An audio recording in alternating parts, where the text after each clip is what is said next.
పితా పుత్ర పవిత్ర ఆత్మ నామమున ఆమేన్. ప్రభువు మీతో ఉండునుగాక. మీ ఆత్మతో ఉండునుగాక. పునీత మత్తయి గారు రాసిన పవిత్ర సువిశేషములోని భాగము. ప్రభువా మీకు మహిమ కలుగునుగాక. 6వ అధ్యాయము 24వ వచనము నుంచి 34వ వచనం వరకు. ఏ వ్యక్తియు ఇద్దరు యజమానులను సేవింపజాలడు. ఇద్దరిలో అతడు ఒకనిని ద్వేషించును, మరి ఒకనిని ప్రేమించును. ఒకనిని నమ్ముకొని మరి ఒకనిని తృణీకరించును. కనుక నీవు ఎన్నడూను దైవమును ద్రవ్యమును సేవింపజాలవు. కావున వినుడు, ఏమి తినదమా, ఏమి త్రాగెదమా, ఏమి ధరించెదమా అని మీ జీవితమును గూర్చి వెతచెందకుడు. మీ జీవితము ఆహారము కంటే, మీ దేహము వస్త్రముల కంటే విలువైనవి కావా? ఆకాశమున సంచరించు పక్షులను తిలకింపుడు. అవి విత్తనములు నాటుటలేదు, నూర్పిడులు చేయుటలేదు, గిడ్డంగులలో ధాన్యములను నిల్వ చేయుటలేదు. అయినను పరలోకమందున్న మీ పిత వానిని పోషించుచున్నాడు. పక్షుల కంటే మీరు విలువైన వారు కారా? మీలో ఎవరైనా ఆందోళనతో ఆయువును పెంపొందింప చేసుకొనగలరా? మొదట ఆయన రాజ్యమును నీతిని వెదకుడు, అప్పుడవి అన్నీ మీకు అనుగ్రహింపబడను. రేపటిని గూర్చి మీరు విచారింపవలదు, రేపటికి విచారములు కలవు. ఏనాటి కష్టములు ఆనాటికి చాలును అని యేసు పలికెను. ఇది క్రీస్తు సువిశేషము. క్రీస్తువా మీకు స్తుతి కలుగునుగాక. క్రీస్తునాథుని యందు ప్రేమ కలిగినటువంటి సహోదరి సహోదరులారా, క్రీస్తు భగవానుడు ఈరోజు బహు చక్కనైనటువంటి ఉదాహరణతో మన యొక్క జీవితంలో మనం దేవుని మార్గంలో నడుస్తున్నటువంటి సమయంలో, ఈ లోకములో జీవిస్తున్నటువంటి మనము క్రైస్తవులుగా మన ఆలోచన విధానము ఏ విధంగా ఉండాలి అనేటువంటి సత్యాన్ని మనందరికీ కూడా తెలియచేస్తూ ఉన్నాడు. చాలా గొప్పనైనటువంటి అంశం గురించి యేసు ప్రభు మనకు తెలియచేస్తూ ఉన్నాడు. ప్రియ సహోదరి సహోదరులారా, ఏ వ్యక్తి కూడా, ఈ లోకములో జీవిస్తున్నటువంటి ఏ వ్యక్తి కూడా నిజంగా ఇద్దరు యజమానులను సేవింపజాలడు అనేటువంటి మాటను తెలియచేస్తూ మన జీవితంలో కూడా ఇది సత్యము అనేటువంటి ఒక గొప్పనైనటువంటి అంశాన్ని ఈరోజు మనతో మాట్లాడుతూ ఉన్నాడు. మనకు అనుమానం రావచ్చు, మనం ఉదయం ఒక డ్యూటీ, సాయంత్రం మరొక డ్యూటీ చేస్తూ, రోజుకు 2 పనులు చేస్తూ, 2 కంపెనీలలో ఉద్యోగం చేస్తూ సంపాదించుకోవటం మనకు ఉన్నటువంటి ఒక అలవాటు. ఆ విధంగా ఇద్దరు వ్యక్తుల వద్ద 2 కంపెనీలలోనూ మనం ఉద్యోగం చేస్తూ సంపాదించుకుంటాం అలవాటుగా ఉన్నటువంటి మనకు ఈ యొక్క వాక్యం అర్థం కాకపోవచ్చు. కానీ యేసు ప్రభు జీవిస్తున్నటువంటి కాలంలో అక్కడ ఉన్నటువంటి ప్రజలకు ఇది చక్కగా అర్థమయ్యేటువంటి అంశం. ఏంటంటే, ఏ వ్యక్తియు ఇద్దరు యజమానులను సేవింపజాలడు. ఇక్కడ క్రీస్తు భగవానుడు ఒక ఇశ్రాయేలీయుడు గురించో, స్వేచ్ఛాపరమైనటువంటి జీవితాన్ని జీవిస్తున్న ఒక మనిషి గురించో చెప్పటం లేదు. ఇక్కడ గ్రీకు భాషలో వాడబడినటువంటి మాటకు అర్థం ఏంటి అంటే, ఏ వ్యక్తియు కాదు, ఏ సేవకుడును. మనం ఆ యొక్క మాటకు ఉన్నటువంటి అర్థాన్ని ఉన్నది ఉన్నట్లుగా తీసుకుంటే ఏ బానిసయు అనేటువంటి అర్థం వస్తూ ఉంటుంది. యేసు ప్రభు జీవిస్తున్నటువంటి కాలంలో ఒక బానిస యొక్క జీవిత విధానము లేదా జీవిత ఖరీదు ఎలా ఉంటుందో కొన్ని మాటల్లో తెలియచేయటానికి ప్రయత్నం చేస్తా. తనకు జీవితం అంటూ లేదు, స్వేచ్ఛ లేదు, ఆస్తి లేదు, స్వతంత్రము లేదు, సమయము లేదు.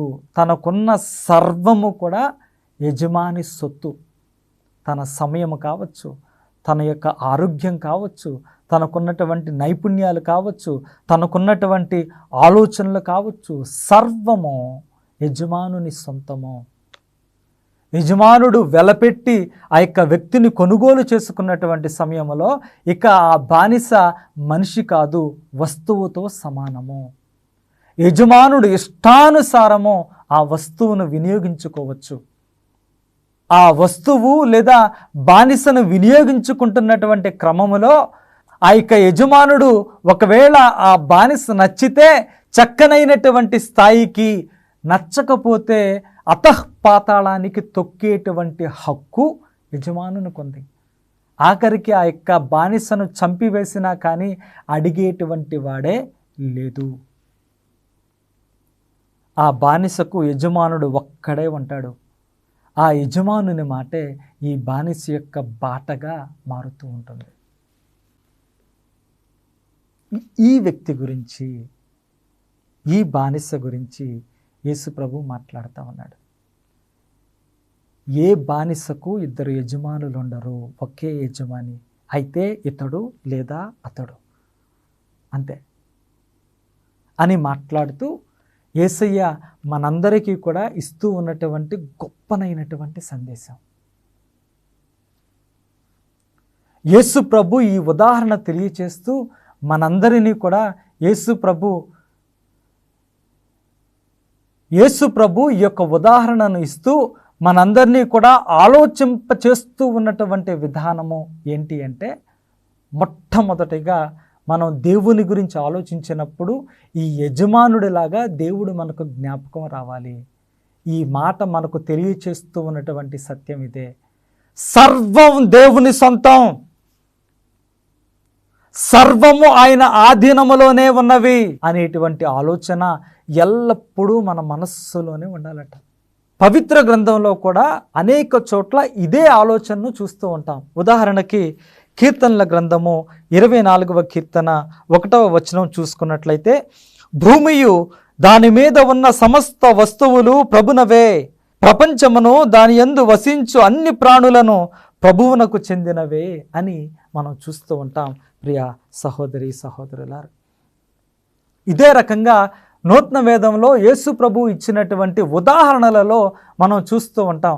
ఒక యజమానుడు తనకున్నటువంటి డబ్బులను తన దగ్గర పనిచేస్తూ ఉన్నటువంటి సేవకులకు పంచుతూ దూరదేశములకు వెళ్ళినటువంటి ఉదాహరణ, లేదా ద్రాక్ష తోట యజమాని కౌలుదారులకు తన యొక్క ద్రాక్ష తోటను గుత్తమునకు ఇచ్చి సుదూర ప్రాంతమునకు వెళ్ళినటువంటి ఉదాహరణ మనం చూసుకున్నట్లయితే, అక్కడ డబ్బులు ఇచ్చినటువంటి యజమానుడు కానీ, ద్రాక్ష తోట యజమానుడు కానీ ఈ యొక్క పనివారితో కలిసి పనిచేసిన తర్వాత వెళ్లకుండా వాళ్ళ యొక్క ఆస్తి, వాళ్ళ యొక్క పొలాన్ని ఉదారంగా ఉచితంగా ఈ యొక్క పనివారికి ఇచ్చి దూర ప్రాంతానికి వెళ్ళటాన్ని మనం చూస్తూ ఉంటాం. ఈ యొక్క ఉదాహరణ చెప్పటం ద్వారా క్రీస్తు భగవానుడు ఇదే అంశాన్ని తెలియచేస్తూ ఉన్నాడు.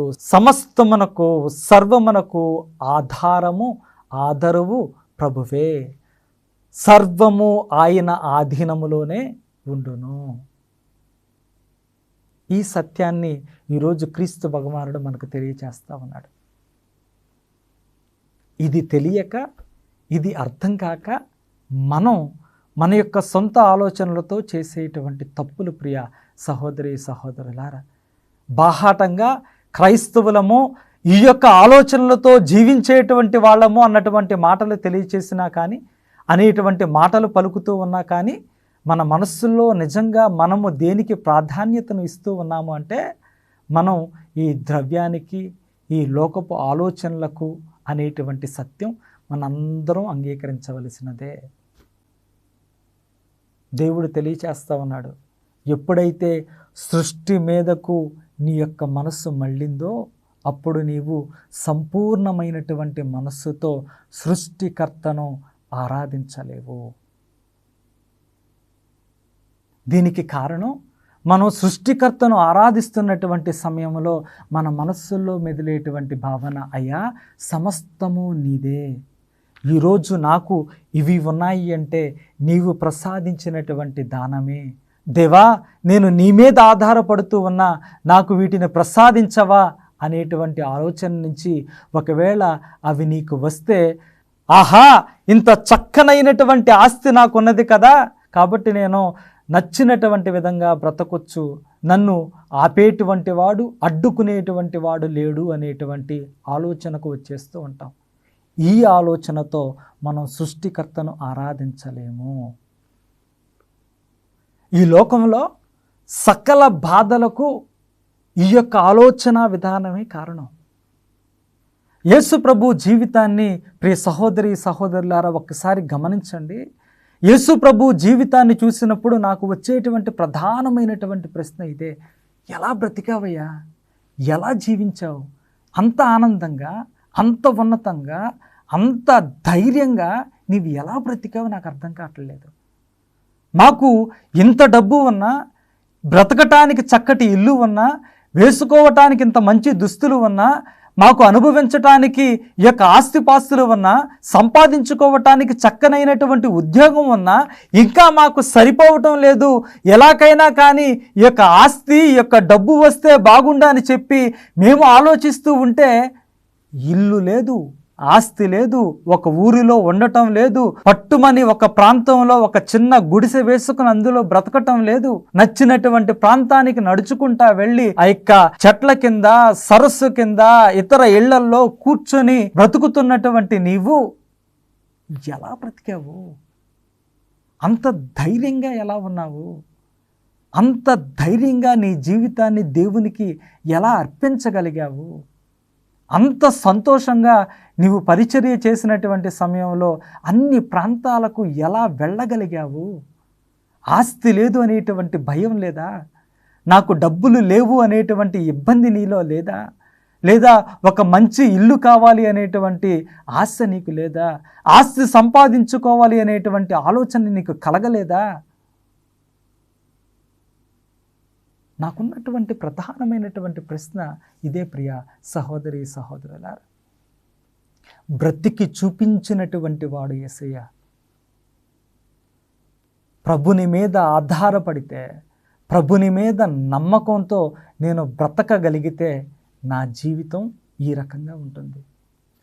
ఏది ఉన్నా లేకపోయినా, లౌకికమైనటువంటి వస్తువులు ఉన్నా లేకపోయినా, సంపాదించుకున్నా దూరమైనా, నా యొక్క ఆనందం, నా సంతోషం నేను వేసుకునేటువంటి వస్త్రాలలోనో, నేను సంపాదించుకున్నటువంటి డబ్బులలోనో, ఇంట్లో కూడబెట్టుకున్నటువంటి వస్తువులలోనో, లేదా నేను దాచుకున్నటువంటి ఆస్తి పాస్తులలోనో లేదు.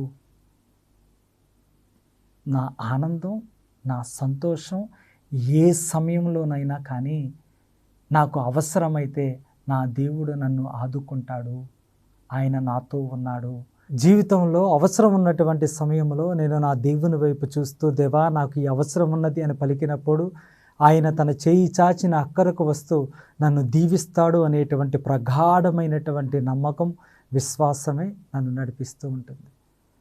యేసు ప్రభు జీవించినటువంటి విధానం అదే, నాకు నేర్పిస్తున్నటువంటి విధానం అదే, నేను జీవించవలసినటువంటి విధానము అదే. ఆలోచించుకుంటూ చిన్న ప్రార్థన చేసుకుందాం.